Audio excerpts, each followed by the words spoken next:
Hi, everyone. I'm Christine Tulley, President and Executive Writing Coach at Defend, Publish, and Lead. Welcome to episode 116, Combating Isolation in Writing.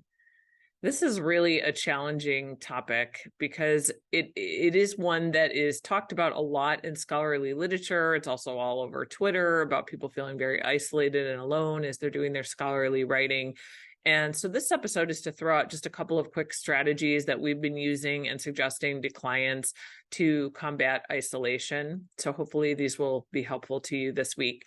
One of the reasons this topic came out was that I had a client that basically said that they were in third year of a tenure track job. They had to publish for tenure, but their institution wasn't super pressury about it. So they were at, I would guess the best way to categorize this institution would be like a regional state branch of an institution in the US.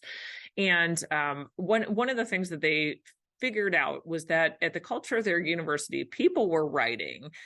It wasn't a culture where writing was expected or pushed all the time. You still had to do it, or at least do some of it to get tenure. But it was one of those things where it was very hidden. So this particular person didn't really know what anybody was writing. They didn't know who was writing. And this is the thing that really struck me about this conversation was, most importantly, this client really didn't feel like they had anyone to talk to about their scholarly project. So, they were plugging along, they were getting some work done. But the reason they came to us was because they just wanted to be able to have an intellectual conversation about the writing that they were doing and the work that they were doing with somebody that would talk back to them. So, I really started thinking about the different ways that the writing isolation could be combated. And I wanted to throw out some of the things that we talked about in the course of this discussion. One of the things that we talked about first was that we're very used to, as graduate students, and this is certainly context dependent, but at least a lot of graduate students are used to having people doing work in a similar stage as them. So you might have a cohort of students that are all working on a dissertation at the same time. You might be in a graduate program where maybe there's some resources or some writing groups. That's not always the case, but there are other people doing the same, I don't want to say the same exact project as you, but the same exact genre as you. So you might have a bunch of people working on a dissertation at the same time. Once people become faculty or lecturers, it is a different ballgame because people are working on all different things. Like some people will be working on presentations, other people are working on scientific articles, and anybody that you knew in grad school, while you may have stayed in touch, and many of us do stay in touch with people that we went to graduate school with, it's not the same thing. You're all at different institutions with different needs. And so one of the ways that I've been recommending that clients combat isolation is through three strategies. One is that I think it's important to find a person that you can talk to about your project. And when we're saying a person to talk to about the project, we're not talking about an editor, a writing coach, somebody who's necessarily intellectually invested in this exact same topic. So you don't have to find somebody that's writing on the same thing as you. But I think you do need to find somebody that is interested in your project and can ask engaging questions about the project. Because the more that I hear about writing isolation, a lot of it is that writing is boring and you're by yourself. And a lot of times you're sitting in your office. And for people that don't like to be alone or working, writing a lot of time is a very solitary endeavor. It doesn't have to be, but a lot of times it is. So that is, the isolated part. Or nobody in your family might understand what it is you're doing if you're in a family that doesn't have academics.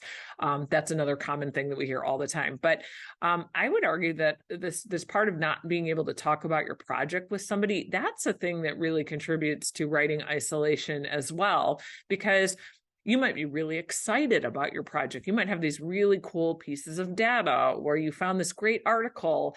And there's only a small handful of people that probably care about that. And I know another reason clients come to us is they say, well, I don't want to burn out my advisor. I don't want to burn out my colleague in my department because we have leaned on each other so heavily about writing things that I don't want to talk to her about my project every single day when I'm all excited about it.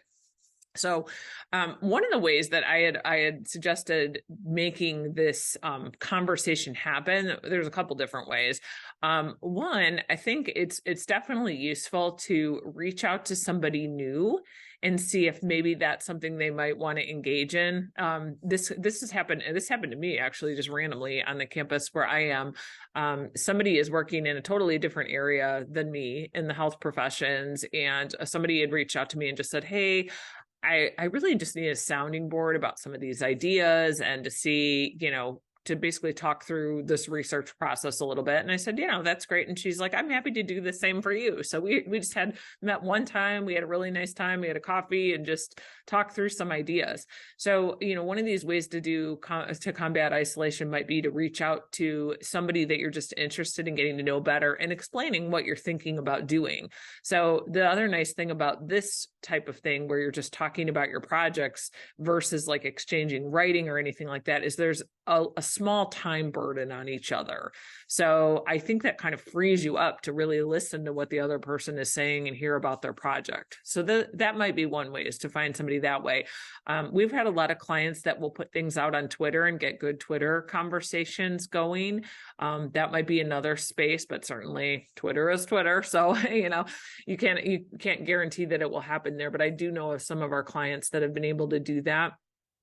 If you've been attending any of our workshops or free webinars at Defend and Lead, you're welcome. And I know our clients have done this. So if you're somebody that regularly comes to our events, in the chat, a lot of people will talk to each other privately in the chat and say, "Hey, I really liked what you said. Would you want to set up a Zoom call later this week to talk about that project or to exchange ideas, one time only kind of thing?" That could be another way to talk to people, because obviously people that are coming for writing support or writing help, that's a way, they obviously are interested in moving their projects forward. So that could be another way that you could connect with them. I've also seen people ask for something like this or get interested in starting a group on a professional list proc.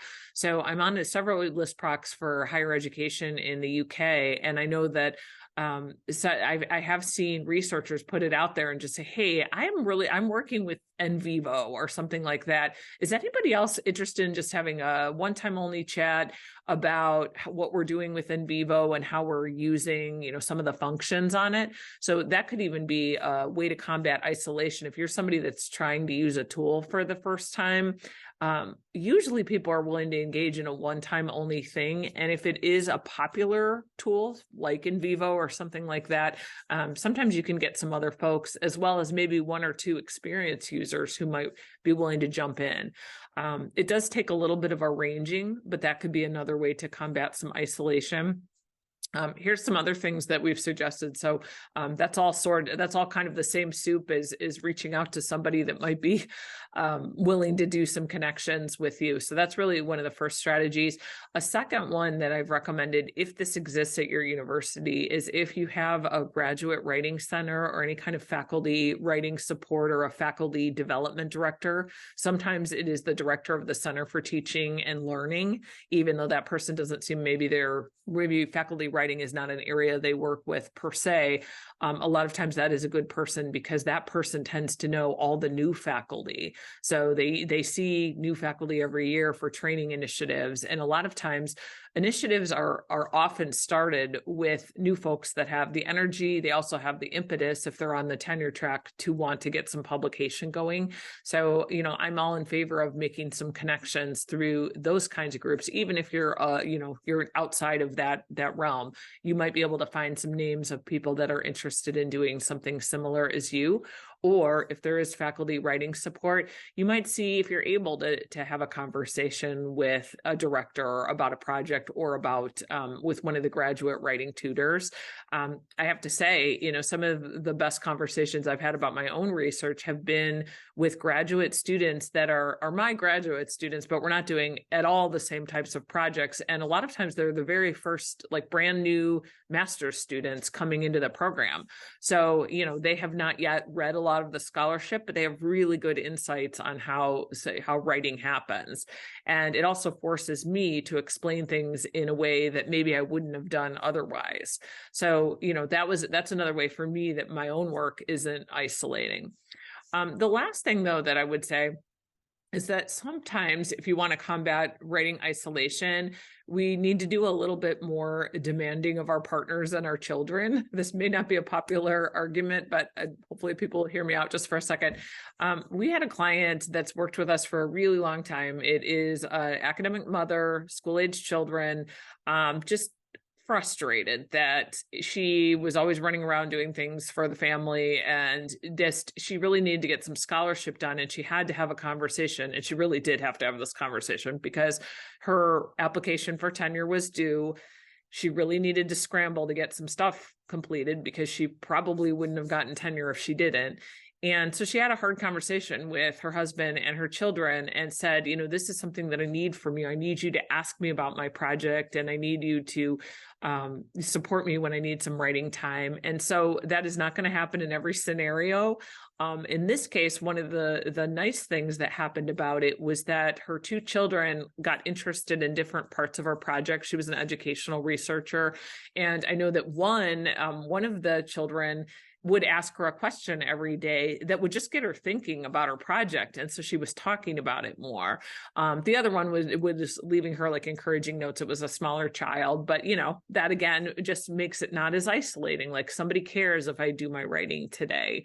And I know in terms of her partner, that was another spot where she could at least talk about some of the things that she was finding. Now, that doesn't mean that her partner was totally interested in everything that she's doing. A lot of our work is very nuanced, scholarly, boring to other people, maybe. I'm sure my partner doesn't want to hear everything about writing productivity. But that said, it's a way that we could think about combating isolation in a way that, maybe it doesn't always have to happen through institutions of higher learning or through specific groups or anything like that. Of course, faculty writing groups, if those exist, those are great tools if you can find one. There are plenty of people running other types of academic efforts. We also offer a free open writing session for Defend, Publish, and Lead every single Wednesday. So if that's something that you're interested in doing, we run it from 8:30 to 11 Eastern Standard Time. So if you're interested in joining us, it's just a show up online and write. If you want that link and don't have it, you can email me at Christine at Defend and Publish, and you can check that out. Also, another way to think about combating writing, of course, you can come to us if you need a consultation. We do free 30-minute consultations. If you go to defendandpublish.com and scroll down, there's a button to schedule a free one. So that could be one way to start thinking about that. But you could also talk to us about ways that you're isolated. So it could be that you're not necessarily isolated because you're not talking about your project. It's more something about the writing itself you don't like it's too boring, you don't like doing it by yourself. And in that case, certainly, collaborating with a co-author or writing nearby with somebody or having an accountability buddy is an option. If you want something that's more supportive than that, we have many clients that work with our coaches once or twice a week, and the coaches get to know writing projects really, really well because they sometimes work with clients for years. So they know this person has been working on this book, this person's working on the dissertation. And as coaches, we tend to learn about projects and get to know them really, really well. So we can ask good questions. We're interested. We care about the research. We learn about the topics. So we're also another resource for you on that front. Also, at this time, I want to share our resource this week for the Textbook and Academic Authors Association. So one of the things I've mentioned, I think very early on when they started sponsoring us, was a podcast that talked about one of their offerings, which is called a writing gym. This is another way to combat some writing isolation. So basically, it's like it's a 6-week workout on your writing, and it gives you some writing accountability. There's a couple different ones that you can do. There is a regular writing gym, and there's one for heavy lifters. There's tons of details about these. You can check this out.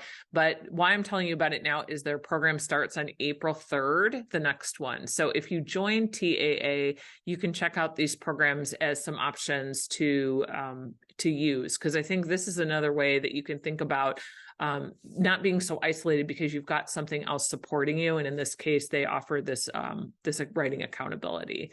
So I'm hoping these suggestions help for this week. And of course, if you're struggling with isolation in writing, certainly come back to us and we'll see if we can brainstorm some strategies. Happy writing.